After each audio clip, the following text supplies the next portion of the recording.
Hi friends, welcome to tasty food with Meena. ఈరోజు మన వీడియోలో 1 కప్పు బొంబాయి రవ్వతో మంచి ఈవినింగ్ స్నాక్స్ని ప్రిపేర్ చేసుకుందాం.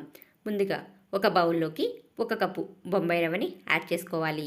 దీంట్లోకి 1 teaspoon salt, 1/2 teaspoon మిరియాల పౌడర్, 1/2 టీ స్పూన్ కారం, 1 స్పూన్ నువ్వులు యాడ్ చేసుకుని వీటన్నిటిని బాగా కలుపుకోవాలి.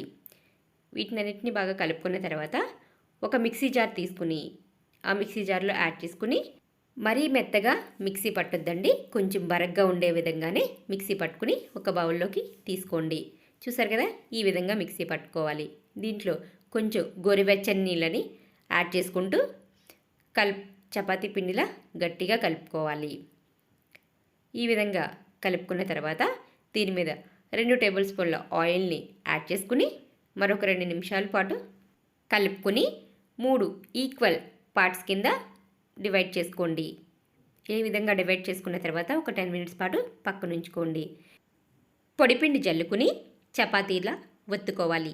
మరీ పలుచగా కాకుండా కొంచెం మందంగా ఉండే విధంగానే వీటిని ఒత్తుకోవాలి. మరీ పలుచగా ఉంటే మీకు ఇవి పొంగవండి, అందుకని కొంచెం మందంగా ఉండేలా ఒత్తుకుని ఇలా 4 సైడ్స్ ఈక్వల్గా ఉండే విధంగా కట్ చేసుకుని మీకు డైమండ్ షేప్లో కట్ చేసుకోవచ్చు, లేదంటే ఏ షేప్ అయినా మీ ఇష్టం అండి. ఆ షేప్లో కట్ చేసుకుని స్టవ్ మీద కడాయి పెట్టుకుని ఆయిల్ హీట్ అయిన తర్వాత మనం ముందుగా చేసి పెట్టుకున్న చిప్స్ని దీంట్లో యాడ్ చేసుకోవాలి. మీరు ఆయిల్ అనేది లో ఫ్లేమ్లో మాత్రమే వీటిని ఫ్రై చేయాలండి. మరి హీట్గా పెట్టేస్తే మాడిపోతాయి, లోపల వేగవు. చూసారు కదా, గోల్డెన్ బ్రౌన్ కలర్ రాగానే వీటిని ఒక టిష్యూ పేపర్ మీద తీసుకోండి. చాలా ఈజీగా ఈవినింగ్ స్నాక్స్ని ఏ విధంగా ప్రిపేర్ చేసామో చాలా టేస్టీగా ఉంటాయండి. తప్పకుండా ట్రై